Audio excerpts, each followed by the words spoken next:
मधली सुट्टी। आज इतका छान दिवस आहे, 3.5 मुहूर्तापैकी एक गुढीपाडवा।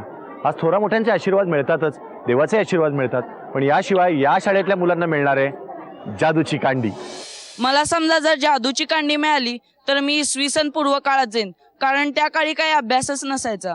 जर मला जादूची कांडी मिळाली तर शिक्षक मला होमवर्क देतात, त्याऐवजी मीच त्यांना होमवर्क देईन। जादूची कांडी मला मिळाली तर मी अशी जादू करीन की शाळेची मधली सुट्टी कधीच संपणार नाही।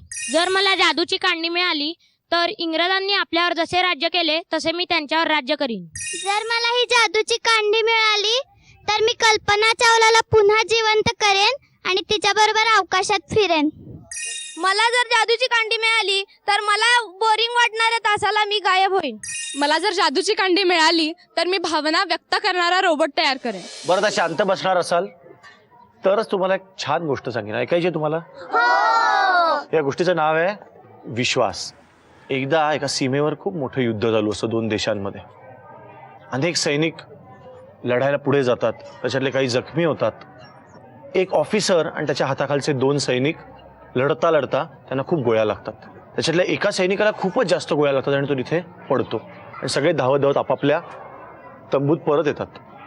तो सैनिक त्या ऑफिसरला म्हणतो, अहो सर, तो दुसरा सैनिक माझा मित्र तो तिथेच पडलाय, त्याला आपण आणलंच नाही। तो ऑफिसर म्हणतो, हे बघ, त्याला इतक्या गोळ्या लागल्यात की तो आता काही वाचणार नाही, त्याच्यामुळे तू जर त्याला उचलायला गेलास तर तुला पण इतक्या गोळ्या लागतील की तू पण वाचणार नाहीस, त्याच्यापेक्षा आता जाऊ दे, त्याला तिथे पडू दे। पण हा सैनिक मात्र अस्वस्थ असतो की आपला मित्र तिथे पडला आणि आपण त्याला तसं टाकून आलो, याला काय अर्थ आहे? तो ऑफिसरला म्हणतो, मला जाऊ दे। ऑफिसर म्हणतो, नको, मी तुझा सिनियर आहे, माझं ऐकायचं। सैनिक काय ऐकत नाही, तो पळत सुटतो आणि त्या मित्राला पडलेल्या खांद्यावर उचलून घेऊन येतो। येईपर्यंत त्याला पण अजून 2-3 गोळ्या लागतात, अजून रक्त येतं अंगातून। तो ऑफिसर त्याच्याकडे चिडून बघतो, तो म्हणतो, मी तुला सांगत होतो की नाही की तू परत गेलास तर तुलाच गोळ्या लागतील अजून, आणि बघतो तो ऑलरेडी गेलेला आहे, काय उपयोग झाला तू जाऊन? तो सैनिक म्हणतो, उपयोग झाला, खूप उपयोग झाला, कारण मी जेव्हा त्याला तिकडे जाऊन रणांगणावर उचलायला गेलो तेव्हा तो जिवंत होता, आणि मी जेव्हा त्याला उचललं तेव्हा तो माझ्याकडे पाहून म्हणाला की मित्रा, मला माहिती होतं तूच मला आणायला नक्की येशील, आणि मग त्याने डोळे मिटले, मग तो गेला। त्यामुळे सर, मी त्याचा विश्वासघात केला नाही, त्याचा माझ्यावर विश्वास होता मित्र म्हणून, आणि मी त्याचा विश्वास सार्थ ठरवला। तुमचा कशावर विश्वास आहे सांगा?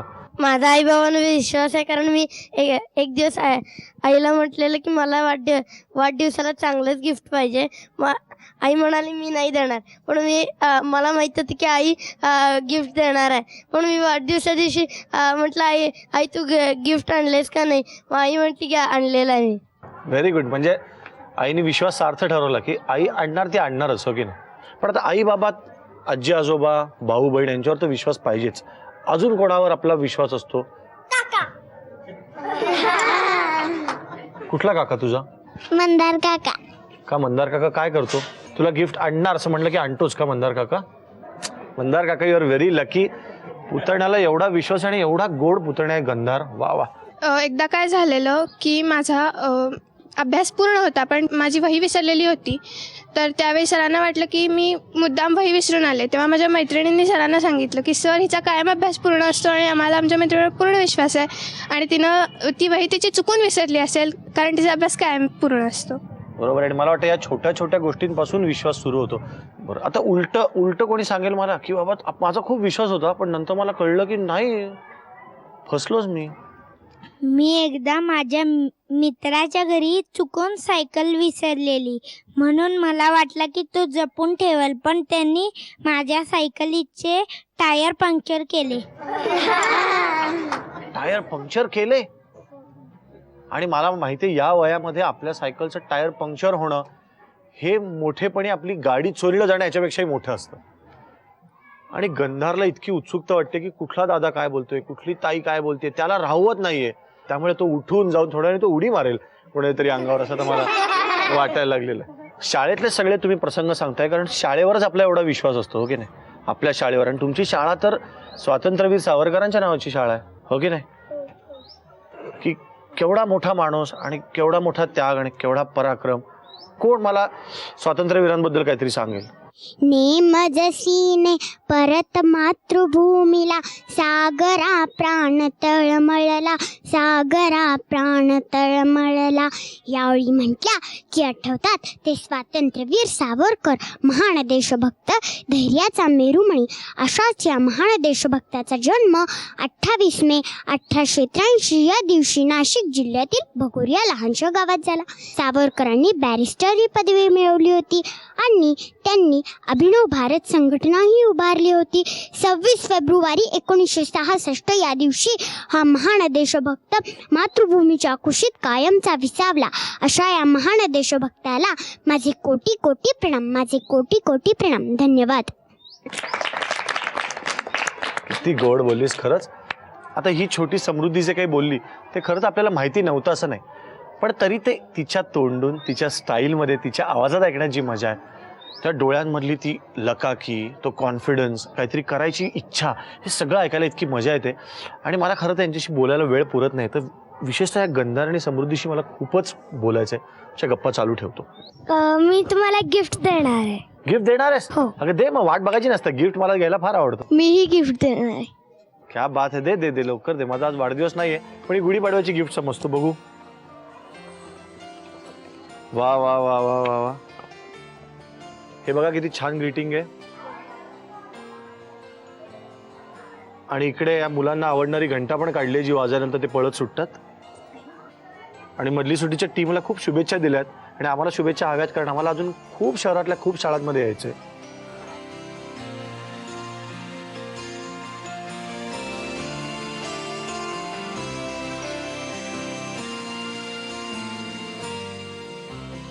आणि या ग्रीटिंगवर तर कोणीतरी एक छान कविता केली. कोणी केली? मी केली आहे. मग तूच वाचून दाखव मला.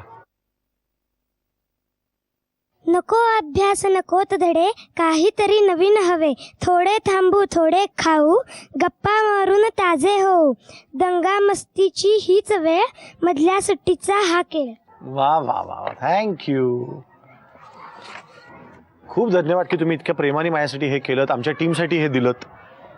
पण आता मी तुम्हाला एक या आठवड्याचा होमवर्क देणार आहे. नेहमीप्रमाणे तुम्हाला सगळ्यांना आणि तुम्हालाही मी एक होमवर्क देतोय की एक छानसं रोप या आठवड्यात तुम्ही लावायचं आहे आणि दुसऱ्या दिवशी, तिसऱ्या दिवशी ते रोप जगताना पाहायचं आहे आणि तो अनुभव आम्हाला लिहून पाठवायचा आहे आमच्या या पत्त्यावर. मधली सुट्टी 135 continental building, doctor Annie Besant road, Worli, Mumbai 400018. मधली सुट्टी @ZNetwork.com, झी मराठी @ZNetwork.com. जय सुते, जय सुते, श्री महान मंगले, शिवास्पदे शुभदे, स्वतंत्रते भगवती त्वामहं, यशोयुतां वन्दे, यशोयुतां वन्दे. जय सुते, श्री महान मंगले, शिवास्पदे शुभदे, स्वतंत्रते भगवती त्वामहं, यशोयुतां वन्दे, यशोयुतां वन्दे. राष्ट्राचे चैतन्यमूर्ततु नीती संपदाची, राष्ट्राचे चैतन्यमूर्ततु नीती संपदाची, स्वतंत्रते भगवती श्रीमती राज्ञी तुझ्यांची, परवशतेच्या नभात तुझी आकाशी होशी, स्वतंत्रते भगवती, स्वतंत्रते भगवती, चांदणी चमचम लखलखशी, वन्दे त्वामहं, यशोयुतां वन्दे, यशोयुतां